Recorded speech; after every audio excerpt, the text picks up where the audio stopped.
Você largaria tudo que tem por um amor incontrolável? Me diz nos comentários se você seria capaz de abandonar a vida que tem por uma paixão. E se você descobrisse que o amor verdadeiro pode quebrar até as correntes mais pesadas? Em uma fazenda do Brasil imperial, uma filha de coronel e um homem escravizado ousaram desafiar todas as regras da sociedade. O que começou com um cavalo indomável, transformou-se na fuga mais perigosa de suas vidas. Esta é a história de Isabel e Miguel, onde coragem, paixão e liberdade se entrelaçam de forma inesquecível. Antes de começarmos essa jornada emocionante, me conta aqui nos comentários, de que cidade você está assistindo? E se você ama histórias que tocam o coração, se inscreve no canal e ativa o sininho para não perder nenhuma narrativa incrível como esta. Agora sim, vamos começar. O chicote estala no ar como um trovão seco, e o silêncio que se segue é ainda mais ensurdecedor. Coronel Rodrigo Almeida caminha entre as fileiras de trabalhadores escravizados com passos medidos, cada pisada sobre a terra vermelha ecoando sua autoridade absoluta. É 1860, e a fazenda Santa Cruz se estende por léguas sob o sol inclemente do interior brasileiro, suas plantações de café alimentando a riqueza que mantém o coronel entre os homens mais poderosos da região. Mas há algo que seu dinheiro não consegue comprar: o respeito verdadeiro de sua única filha, Isabel. Isabel Almeida tem 18 anos e olhos que carregam tempestades silenciosas. Criada entre rendas europeias e bailes na cidade, ela deveria ser a perfeita dama da sociedade, destinada a um casamento arranjado com algum filho de fazendeiro igualmente abastado. Mas há uma rebeldia discreta em seu coração, uma inquietação que a faz questionar o mundo ao seu redor, mesmo que apenas em pensamentos guardados a 7 chaves. Seu único refúgio verdadeiro é Trovão, um garanhão negro como a noite, de olhos selvagens e temperamento impossível. O cavalo havia chegado à fazenda 3 meses antes, comprado por preço exorbitante de um criador no Rio de Janeiro. O coronel imaginara que seria o presente perfeito para sua filha, uma joia viva que demonstraria seu poder e generosidade. Mas Trovão era indomável. Já havia derrubado 2 peões experientes e quase arrancara o braço de um terceiro. Os estábulos ecoavam com seus relinchos furiosos, e Isabel, apesar de seu amor por cavalos, sentia medo cada vez que se aproximava da baia onde o animal permanecia, inquieto e perigoso. Este cavalo é um erro, declarou o coronel certa manhã, após Trovão ter chutado violentamente a porta da baia, rachando a madeira resistente. Vou vendê-lo ou abatê-lo. Não serve para nada além de causar prejuízo. Isabel sentiu algo apertar em seu peito. A ideia de que aquela criatura magnífica pudesse ser destruída simplesmente por ser incompreendida a perturbava profundamente. Mas o que poderia fazer? Ela mesma não conseguia se aproximar do animal sem que ele se agitasse perigosamente, bufando e mostrando os dentes, os olhos rolando nas órbitas com pânico e fúria misturados. Foi então que ela notou. Durante uma de suas visitas solitárias ao estábulo ao entardecer, quando as sombras se alongavam e a fazenda começava a adormecer sob o canto das cigarras, Isabel viu através de uma fresta na parede de madeira. Havia alguém na baia de Trovão. Seu coração disparou, pensando que algum peão estivesse tentando machucar o cavalo como vingança pelas feridas recebidas. Mas quando espiou melhor, ficou paralisada pelo que viu. Um dos escravos da fazenda, um homem que ela reconheceu como trabalhador das plantações, estava junto ao cavalo, e Trovão estava calmo. O homem se chamava Miguel, embora Isabel nunca tivesse prestado atenção suficiente para saber seu nome até aquele momento. Ele tinha cerca de 25 anos, alto e de ombros largos moldados pelo trabalho árduo sob o sol, pele escura marcada por cicatrizes que contavam histórias de sofrimento. Mas eram suas mãos que prendiam a atenção de Isabel agora, mãos grandes e calejadas que se moviam sobre o pescoço de Trovão com uma gentileza surpreendente, traçando círculos lentos enquanto murmurava palavras baixas que ela não conseguia discernir completamente. Trovão, o cavalo impossível que espumava e empinava diante de qualquer aproximação, estava ali parado, os olhos ainda alertas mas sem o pânico selvagem de antes.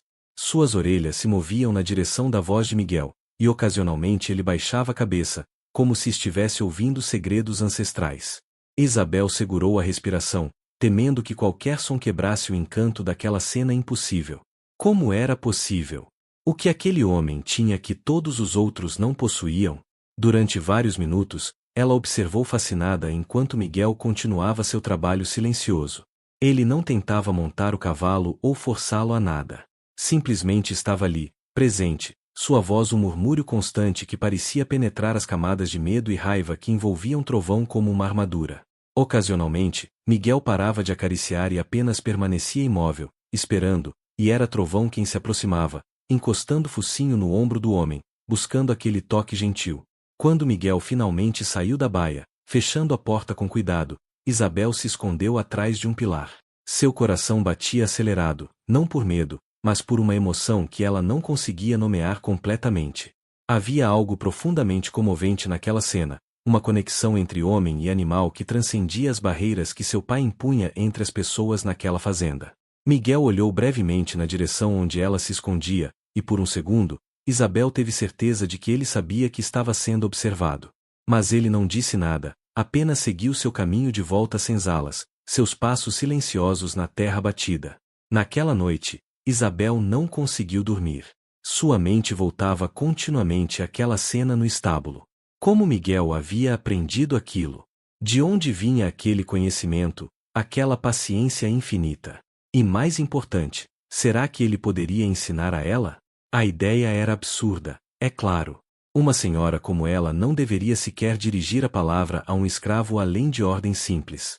Seu pai a puniria severamente se soubesse que ela estava sequer considerando tal coisa. Mas a alternativa era deixar Trovão ser vendido ou morto, e isso ela não podia aceitar. Quando o sol nasceu, pintando o céu de tons alaranjados e rosados, Isabel já havia tomado sua decisão.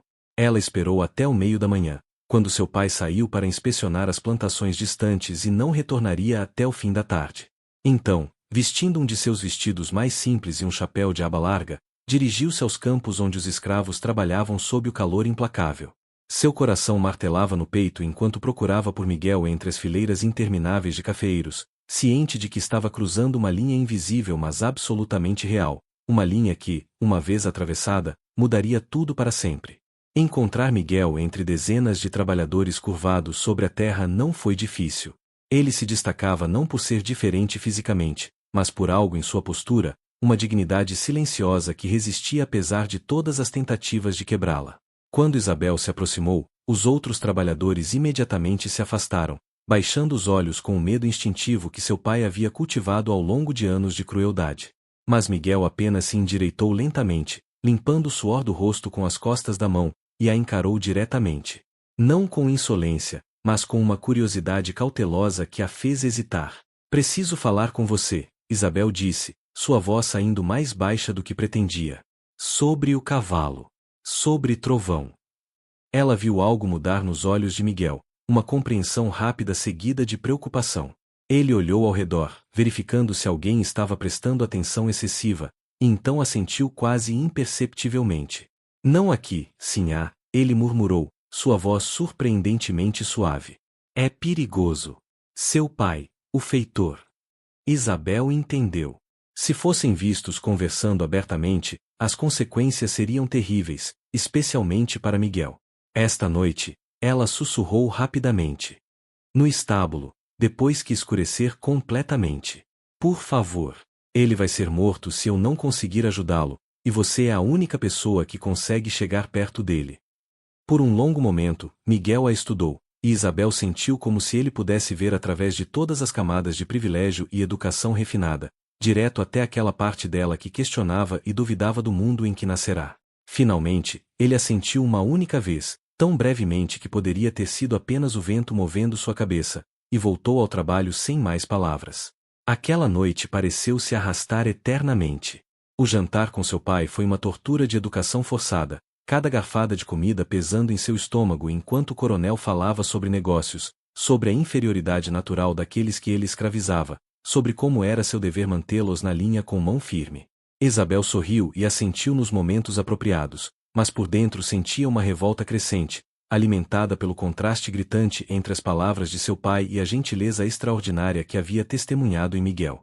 Quando finalmente conseguiu se retirar, alegando uma dor de cabeça, Isabel esperou em seu quarto até que a casa inteira estivesse silenciosa. A lua crescente fornecia apenas luz suficiente para que ela pudesse atravessar o jardim sem uma lanterna, seus pés descalços silenciosos sobre a grama ainda quente do dia. O estábulo estava mergulhado em sombras profundas, e por um momento ela temeu que Miguel não tivesse vindo, que tivesse sido sensato demais para arriscar algo tão perigoso. Mas então uma voz baixa emergiu da escuridão: estou aqui. Miguel estava parado perto da baía de trovão, seu corpo uma silhueta mais escura contra a escuridão. Isabel se aproximou, seu coração acelerado agora não apenas por nervosismo, mas por uma antecipação estranha.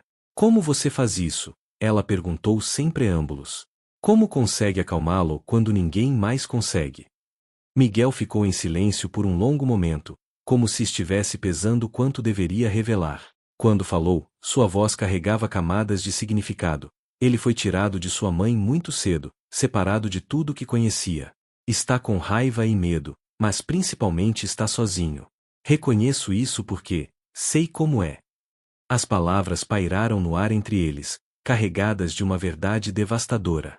Isabel sentiu vergonha queimar suas bochechas, vergonha por fazer parte do sistema que havia causado aquela dor, vergonha por sua própria ignorância protegida. Me ensine, ela disse, sua voz quase um sussurro. Por favor. Quero aprender. Quero ajudá-lo.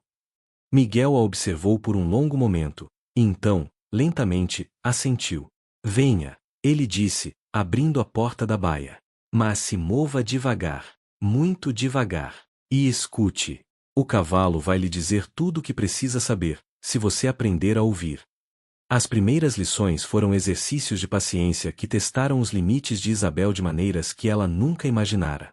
Miguel não a deixou sequer tocar trovão nas primeiras 3 noites. Em vez disso, ele a ensinou a simplesmente estar presente, a controlar sua própria respiração, a esvaziar sua mente das expectativas e ansiedades que os cavalos podiam sentir como ondas de energia perturbadora. Animais não mentem, ele explicou em sua voz baixa e cuidadosa, sempre atento a qualquer som que pudesse indicar alguém se aproximando. Eles sentem o que realmente somos, não o que fingimos ser. Encontre a calma dentro de você primeiro, e ele vai sentir. Isabel descobriu que era mais difícil do que parecia. Sua mente estava sempre agitada, cheia de preocupações sobre ser descoberta, sobre o futuro, sobre as contradições crescentes que percebia em seu mundo. Mas gradualmente, sob a orientação paciente de Miguel, ela começou a encontrar aquele lugar de quietude interior. E Trovão respondia. O cavalo, que bufava e empinava quando ela se aproximava antes, começou a tolerá-la, suas orelhas ainda alerta mas não mais pressionadas contra a cabeça em sinal de agressão iminente. Na 5ª noite, Miguel finalmente permitiu que ela estendesse a mão em direção a Trovão.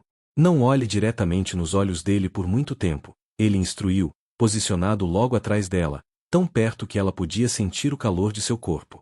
Para ele, isso é desafio. Em vez disso, olhe para o ombro, ou mantenha os olhos suaves. Deixe sua mão aberta, relaxada. Você está oferecendo, não tomando. Isabel seguiu as instruções, seu coração martelando enquanto estendia a mão lentamente. Por um momento eterno, Trovão apenas olhou, e ela pôde ver o conflito em seus olhos, o medo lutando contra a curiosidade. Então, milagrosamente, Trovão esticou o pescoço e tocou seu nariz na palma da mão de Isabel.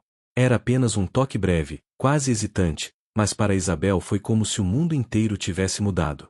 Lágrimas surgiram em seus olhos sem aviso, e ela deixou escapar um riso abafado de pura alegria. Atrás dela, sentiu mais do que viu Miguel sorrir, e quando ela se virou para olhá-lo, havia uma expressão em seu rosto que ela nunca havia visto antes, orgulho genuíno, misturado com algo mais suave, mais íntimo.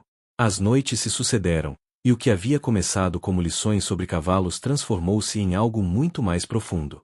Enquanto trabalhavam juntos com Trovão, Miguel e Isabel conversavam em sussurros. Ele lhe contava sobre sua vida antes de ser escravizado, sobre memórias fragmentadas de uma infância livre, sobre os cavalos que seu avô criava em terras distantes antes de tudo ser arrancado. Isabel, por sua vez, encontrou-se compartilhando pensamentos e sentimentos que nunca havia expressado para ninguém, suas dúvidas sobre o mundo em que vivia, sua sensação de ser uma prisioneira em uma gaiola dourada, sua fome por um propósito mais verdadeiro. Uma noite, enquanto Isabel escovava cuidadosamente a crina de Trovão sob a orientação de Miguel, ela perguntou: como você consegue perdoar? Depois de tudo, como não nos odeia? O silêncio que se seguiu foi longo e pesado. Quando Miguel finalmente respondeu, sua voz estava espessa de emoção contida. Ódio consome quem odeia mais do que quem é odiado. E nem todos são iguais. A diferença entre quem empunha o chicote e quem questiona por que o chicote existe. Isabel parou de escovar, seus olhos encontrando os dele na penumbra. Naquele momento, algo passou entre eles, um reconhecimento e uma conexão que transcendia todas as barreiras impostas pelo mundo ao redor. A partir daquela noite, as lições se tornaram diferentes.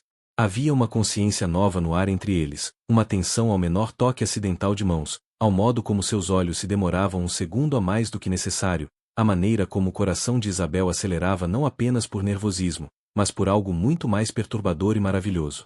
Trovão, como se percebesse a mudança, tornava-se mais calmo a cada encontro, a ponto de permitir que ambos o tocassem simultaneamente, formando uma tríade improvável de cura e confiança mútua no coração da noite.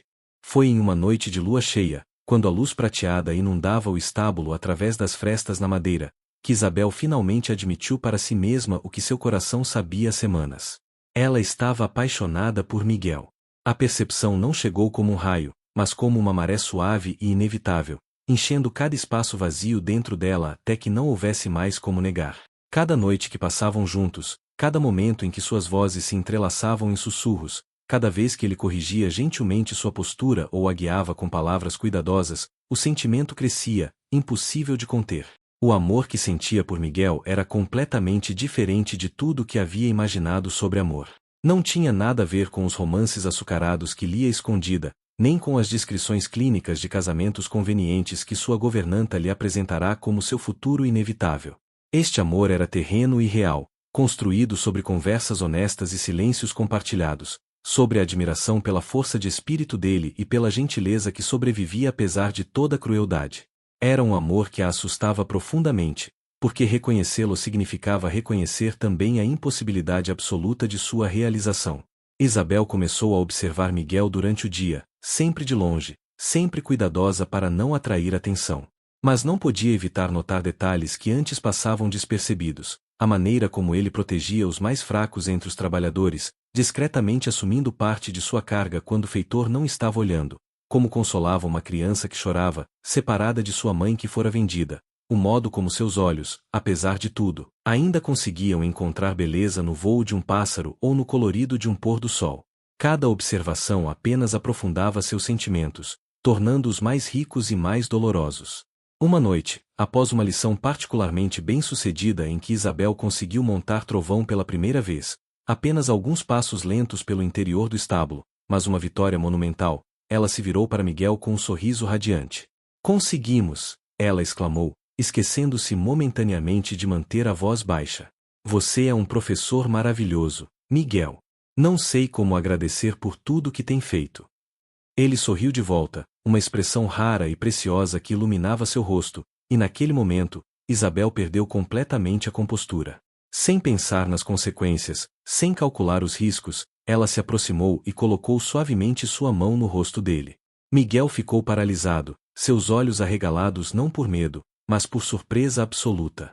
"Isabel", ele começou, sua voz rouca, e ouvir seu nome em seus lábios, pronunciado com tal ternura, fez o coração dela dar um salto. "Não posso continuar fingindo", ela sussurrou, as palavras saindo em uma torrente. "Não posso fingir que estes momentos são apenas sobre Trovão, que eu venho aqui todas as noites apenas para aprender sobre cavalos. Você se tornou importante para mim. Mais importante do que deveria, mais importante do que é seguro ou sensato, mas é a verdade." O silêncio que se seguiu pareceu se estender por uma eternidade. Isabel viu tantas emoções passarem pelo rosto de Miguel: surpresa, alegria, medo, dor. Quando ele finalmente falou, sua voz estava carregada de angústia. "Você sabe que isso é impossível. Você sabe o que seu pai faria, o que aconteceria comigo, com você, se ele soubesse." Ele pegou suavemente a mão dela, removendo-a de seu rosto, mas não a soltou. Em vez disso, segurou-a entre as suas, como se fosse algo precioso e frágil. "Eu senti também", ele admitiu, as palavras parecendo ser arrancadas de algum lugar profundo dentro dele. "Desde a primeira noite que você veio me procurar, vi sua coragem, sua bondade. Mas isso não pode ser, Isabel. Não neste mundo, não desta maneira." "Então mudamos o mundo", Isabel disse, surpresa com a convicção em sua própria voz. "Fugimos. Vamos para algum lugar onde possamos ser apenas nós mesmos, onde ninguém importe com nada além de... Miguel a interrompeu colocando um dedo gentilmente sobre seus lábios. Você não sabe o que está dizendo.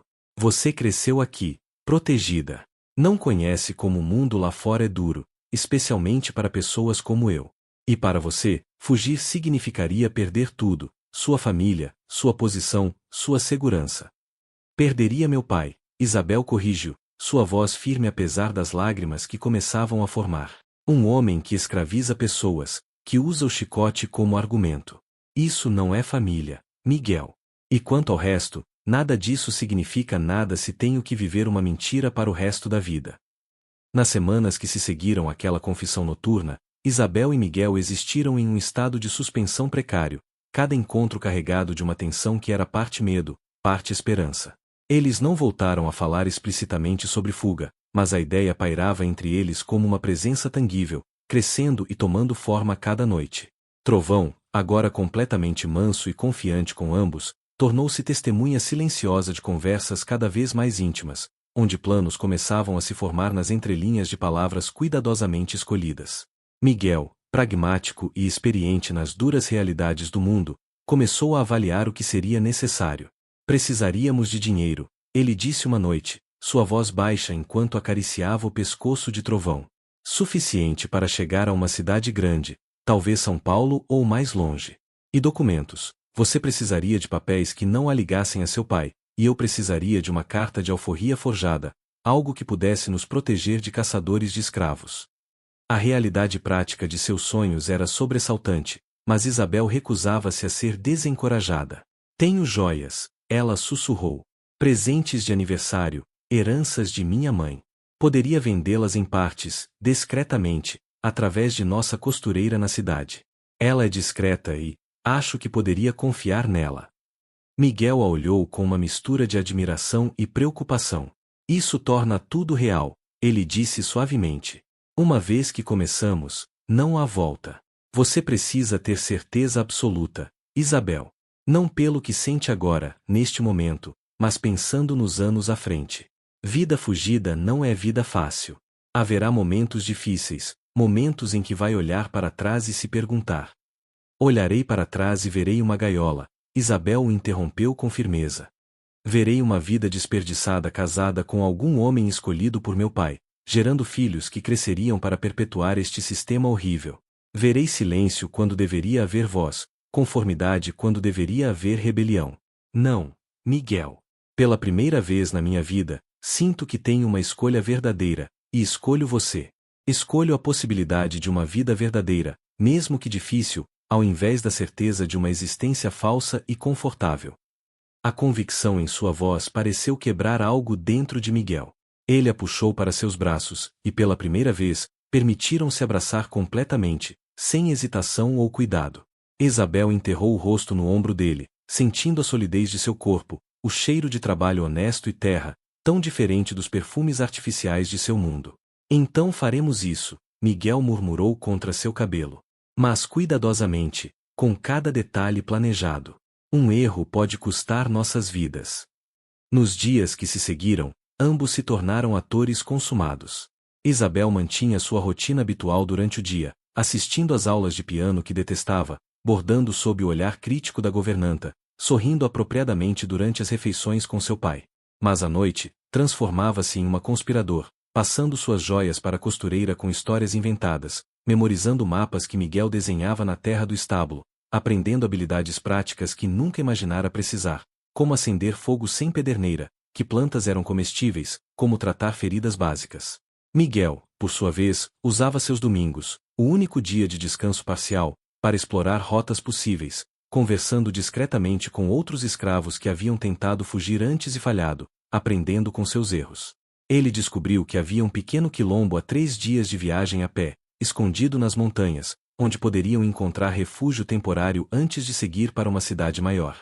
A informação veio de João, um homem mais velho com cicatrizes profundas nas costas, que olhou Miguel nos olhos e disse: se conseguir chegar lá, irmão, terá uma chance.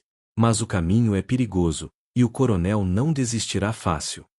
Isabel começou a preparar uma pequena mochila, escondida sob tábuas soltas em seu closet. Roupas simples e práticas, roubadas discretamente da área de serviço. Um mapa desenhado por Miguel, copiado com cuidado. Uma faca pequena de cozinha. Remédios básicos. E, mais precioso que tudo, um pequeno saco de couro contendo moedas de ouro, o resultado da venda de 3 de suas joias mais valiosas. Cada adição à mochila era um passo irreversível, e cada passo trazia tanto pavor quanto exaltação. Uma noite, aproximadamente 6 semanas após a primeira confissão, Miguel segurou as mãos de Isabel nas dele e disse, na próxima lua nova, quando a escuridão for completa. Seu pai planeja viajar para a capital naquela semana, viu o capataz preparando a carruagem. Será nossa melhor chance. Isabel assentiu, seu coração acelerado. Luna nova, ela repetiu. 2 semanas a partir de agora. 2 semanas até que tudo mudasse, até que ela deixasse de ser Isabel Almeida, filha do coronel Rodrigo, e se tornasse simplesmente Isabel. Isabel livre. Os últimos dias antes da lua nova foram uma tortura de ansiedade e antecipação. Isabel sentia-se como se estivesse dividida em 2 pessoas, a filha obediente que ia aos bailes, conversava educadamente com pretendentes em potencial e fingia interesse nas discussões de seu pai sobre política e negócios, e a mulher que contava as horas até poder deixar tudo isso para trás, que memorizava cada instrução de Miguel, cada detalhe do plano que haviam traçado com tanto cuidado. Houve um momento terrível de quase descoberta. O coronel, em um raro momento de atenção paterna, comentou que Isabel parecia diferente, mais viva de alguma forma. Está com uma cor saudável nas bochechas, filha, ele disse durante o jantar, 3 dias antes da fuga planejada. Talvez esteja finalmente aceitando as responsabilidades que virão quando se casar. O filho do Barão dos Santos demonstrou interesse em você. É uma excelente correspondência. Isabel teve que engolir a bile que subiu em sua garganta e sorrir graciosamente. Sinto-me bem, pai. O ar fresco e as cavalgadas em Trovão têm me feito bem. A menção de Trovão fez o coronel franzir a testa. Ah, sim. Esse animal problemático. Surpreendente que você tenha conseguido domá-lo quando meus melhores homens falharam. Tem montado sozinha? A pergunta era casual, mas Isabel sentiu o perigo nela. Com o peão, pai, ela mentiu suavemente. Aquele mais alto, Miguel. Ele parece ter jeito com cavalos e sempre está por perto quando vou ao estábulo. Não era uma mentira completa, mas era perigosamente próxima da verdade. O coronel apenas grunhiu, aparentemente satisfeito. Bom, um escravo tem que servir para alguma coisa útil além do trabalho no campo. Aquela noite, quando Isabel contou a Miguel sobre a conversa, ela pôde ver a preocupação em seus olhos. Ele está notando coisas, Miguel disse baixinho. Precisamos ser ainda mais cuidadosos nestas últimas noites. Mas havia também uma determinação nova em sua postura. Trouxe isto, ele disse, tirando algo de dentro de sua camisa gasta. Era um pequeno medalhão de madeira, tosco mas cuidadosamente esculpido. Minha mãe me deu antes de sermos separados. É tudo que tenho dela. Quero que você guarde, como promessa. Não importa o que aconteça, encontrarei você, ou morrerei tentando. Isabel pegou o medalhão com mãos trêmulas, sentindo o peso da promessa que ele representava. Não vai morrer, ela disse com fiereza. Vamos conseguir. Vamos ter a vida que merecemos, Miguel. Juntos. Ela tirou uma pequena corrente de ouro de seu pescoço, uma lembrança de sua mãe falecida, e a passou através do medalhão, colocando-o de volta ao redor de seu pescoço. Agora parte de você vem comigo, e parte de mim fica com você. Estamos ligados, não importa o que aconteça. O dia anterior à fuga, Isabel se despediu silenciosamente de tudo que conhecia. Caminhou pelos jardins de sua infância, tocou as paredes da casa grande, olhou pela última vez para o quarto onde crescerá. Não sentiu tristeza, apenas uma sensação estranha de encerramento, como se estivesse deixando para trás a casca de uma pessoa que nunca realmente fora. Seu pai saiu pela manhã para a capital, e Isabel sentiu um alívio imenso. Seria mais fácil partir sem ter que olhar em seus olhos uma última vez. Naquela última noite, Isabel e Miguel se encontraram no estábulo como sempre, mas desta vez não havia lições, apenas preparativos finais. Trovão seria fundamental, ele os levaria rápido e longe antes que a fuga fosse descoberta ao amanhecer. Miguel havia conseguido guardar provisões, pão duro, frutas secas, um cantil de água. Isabel trouxe sua mochila preparada, mais leve do que gostaria mas contendo tudo essencial. Vestia roupas simples de trabalhadora rural que havia roubado, seu cabelo preso em um lenço. Parecia uma pessoa completamente diferente da senhora que era horas antes. Quando a lua se pôr completamente, vamos, Miguel disse, verificando pela milésima vez cada detalhe. Seguiremos pela trilha norte, evitando a estrada principal. João deixou marcações nas árvores que nos guiarão nas primeiras léguas. Depois disso, seguimos as estrelas até as montanhas. Isabel assentiu, tentando controlar o tremor em suas mãos.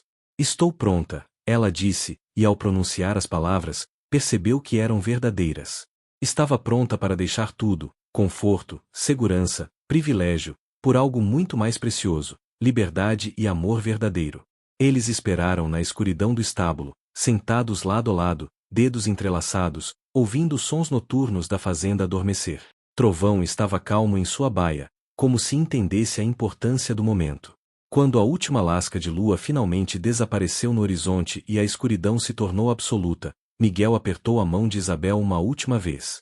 É hora, ele sussurrou. E juntos, com movimentos silenciosos praticados, prepararam Trovão, montaram em sua sela larga, e guiaram o cavalo para fora do estábulo em direção à linha de árvores que marcava o começo da floresta e o fim de sua antiga vida. Os primeiros dias de fuga foram os mais difíceis e os mais exaltantes da vida de Isabel. Cada músculo de seu corpo doía de cavalgar por horas, de dormir no chão duro da floresta, de caminhar quando o Trovão precisava descansar. Suas mãos, antes macias e cuidadas, desenvolviam bolhas e calos. Seu rosto queimava com o sol implacável, e ela descobriu uma fome constante e profunda que nenhuma refeição refinada em sua vida antiga jamais havia satisfeito. Mas ao mesmo tempo, sentia-se mais viva do que nunca. Cada dificuldade era uma prova de que havia escolhido, uma evidência tangível de sua liberdade recém-conquistada. Miguel revelou-se um guia excepcional, navegando pelas trilhas escondidas com uma confiança que surpreendeu Isabel. Ele conhecia plantas que podiam alimentá-los ou curar feridas, sabia ler sinais na natureza que indicavam água ou perigo próximos. À noite, quando acampavam em clareiras escondidas, ele assegurava enquanto Isabel ocasionalmente chorava de exaustão e medo do desconhecido, mas sempre sussurrava palavras de encorajamento até que ela encontrasse sua força novamente. Você é a pessoa mais corajosa que conheço, ele disse uma noite, beijando sua testa. Desistiu de um reino para ganhar sua alma. No terceiro dia, encontraram o quilombo nas montanhas. Era menor do que Isabel imaginara, apenas 15 almas vivendo em habitações simples construídas com maestria para se camuflar com a floresta ao redor. Mas a recepção foi calorosa, especialmente quando Miguel explicou sua história. A matriarca da comunidade, uma mulher de cabelos brancos e olhos perspicazes chamada Maria, olhou longamente para Isabel antes de falar. É raro ver alguém de sua posição fazer tal escolha, ela disse. O amor é poderoso, mas o caminho que escolheram será cheio de dificuldades. Está preparada para viver como uma de nós, sem privilégios, sem volta. Não tenho ilusões, Isabel respondeu, encontrando os olhos da mulher com firmeza. Sei que será difícil, mas prefiro uma vida difícil e verdadeira a uma vida fácil e falsa. E não é apenas pelo amor, embora Miguel seja meu coração. É também por mim mesma, por finalmente poder viver de acordo com meus valores, não os que foram impostos a mim. Maria assentiu lentamente, e algo como respeito brilhou em seus olhos. Então são bem-vindos aqui pelo tempo que precisarem. Mas não podem ficar para sempre. Os caçadores do seu pai certamente virão, e não podemos colocar toda a comunidade em risco. Eles permaneceram no quilombo por 2 semanas, tempo suficiente para Isabel aprender habilidades básicas de sobrevivência e para Miguel conseguir documentos forjados de um contato que visitava ocasionalmente. Durante esses dias, Isabel testemunhou uma forma de vida que nunca conhecera, uma comunidade onde todos trabalhavam juntos, onde decisões eram tomadas coletivamente, onde cada pessoa, independentemente de origem, tinha voz e valor. Era imperfeito, certamente, e havia conflitos e dificuldades, mas havia também uma dignidade e propósito que sua vida anterior nunca possuíra. Quando chegou o momento de partir, Maria o chamou para uma última conversa. Tem um longo caminho pela frente, ela disse. Vão para São Paulo, talvez mais além. Lá podem se perder entre as multidões, construir uma vida nova. Mas nunca esqueçam de onde vieram, nem o que custou para estarem aqui. Ela colocou uma mão no ombro de cada um. E se um dia vocês tiverem filhos, contem a eles esta história. Contem sobre coragem, sobre amor que quebra correntes, sobre escolher o que é certo mesmo quando é difícil. O mundo só muda quando pessoas estão dispostas a pagar o preço da mudança. Miguel e Isabel partiram ao amanhecer, trovão forte sob eles, a estrada se estendendo à frente como uma promessa.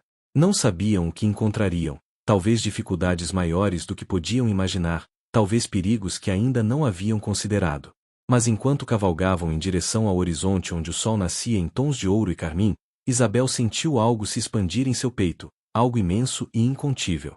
Era esperança, pura e feroz, a crença absoluta de que haviam feito a escolha certa. Arrependida, Miguel perguntou suavemente, como se lesse seus pensamentos. Isabel se inclinou contra ele, sentindo o braço forte que a envolvia, olhando para a vastidão do mundo que agora era deles para explorar. Nem por um segundo, ela respondeu com total convicção. Pela primeira vez, sinto que estou vivendo minha própria história, não uma escrita por outros. E não importa quão difícil seja o caminho à frente, é nosso caminho, escolhido livremente. Isso vale mais do que todo o ouro do mundo. Trovão acelerou o passo como se compartilhasse de sua urgência e esperança, suas passadas poderosas comendo a distância entre eles e seu passado, entre eles e seu futuro. E enquanto cavalgavam, Isabel pensou em seu pai, em sua antiga vida, em tudo que deixará para trás. Não sentiu remorso. Em vez disso, sentiu gratidão, gratidão por ter encontrado coragem, por ter encontrado Miguel, por ter encontrado a si mesma. A jornada seria longa e incerta. Haveria momentos de medo, de dúvida, de dificuldades que testariam cada fibra de seu ser. Mas haveria também amor, liberdade, dignidade, e a alegria indescritível de acordar cada dia e escolher, genuinamente escolher, como viver. E isso, Isabel compreendia agora com absoluta clareza, era o que realmente significava estar vivo. 3 figuras contra o horizonte crescente, uma mulher, um homem, um cavalo, seguindo em direção a um futuro que escreveriam com suas próprias mãos. Uma história de amor, sim, mas mais do que isso, uma história de libertação, de coragem moral, de humanidade triunfando sobre a crueldade. E embora o mundo ao redor ainda estivesse cheio de injustiça, naquele momento, naquela estrada, havia pelo menos 2 corações batendo em liberdade, provando que mudança era possível, que amor podia quebrar até as correntes mais pesadas, e que o horizonte sempre, sempre oferecia esperança para aqueles corajosos o suficiente para cavalgá-lo em busca de uma vida verdadeira.